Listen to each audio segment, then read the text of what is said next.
Throughout the year, there are various events that focus on coding. So coding is the act of writing specific instructions for a computer to execute. So it's very broad in scope and could mean anything from telling the little computer in your toaster when to pop the toast, to maybe telling a character in a game when to go left or right or when to shoot, or to display a video on a video screen. Coding is gaining in popularity, and many jurisdictions are writing and implementing coding curricula to better prepare students for our ever-changing world. Because coding is so wide, students can use the skills they learn in coding in a broad area of fields. Hour of Code is seen as a way to expose students to coding in a non-threatening way and to give them a sense of what coding is and maybe spark some interest in some future career paths. Coding is like learning a language. There are many ways that students can show their learning with coding.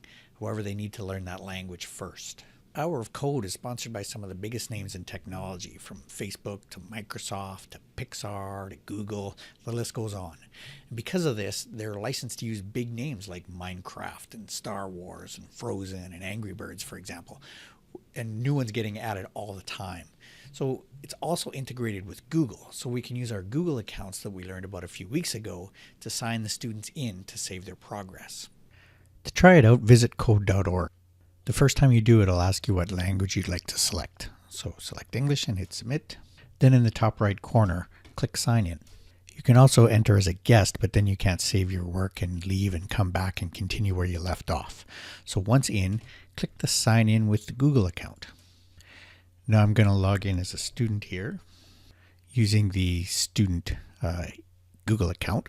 Then click next. Then I will authenticate here, which you won't necessarily get if you're at school, and then complete the sign in. So this is a student account, so I'm going to select student. As a teacher, you would select teacher, obviously. The age, I believe, is required, but the gender is optional. So I'm going to just click sign up. Once in at the My Dashboard, the students click find a course. So in here, you'll see the full course catalog, but the Hour of Code stuff is down here. So there are 4 listed here. There's Minecraft, Star Wars, Frozen, and Classic Maze. And in my experience, this is the proper order to do them in. They get a little bit harder as you go, but Minecraft is pretty straightforward. So start with that one. So there's more than one activity here. There's the hero's journey, the designer, and the adventure. So in my experience, the adventure is the best one to start with if you've never done this before. So click start. Then you pick your character. Then you come here and it says add a second move forward block to reach the sheep. Okay, so here is your character. So here are all the things that you can do with that character. So here, when I run, these are what's going to happen. Now, there was only one there. I had a second one. So when you start it, it'll look like this. So when I run it, it'll move the character forward. So it went from here, I hit run, it moved forward 1, but it only did 1. So that's not enough. So I'm going to reset. So moved was enough, so I'm going to add another one, and then I'm going to hit run.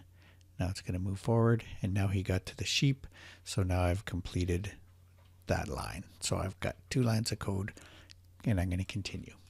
So in this one, I'm asked to get the wood, so I'm supposed to destroy it. So the first thing I have to do is get to it. So when I run it, I need to move forward. So I do that. It only went once. I didn't do what I was supposed to do, so not quite. So now I'm going to reset.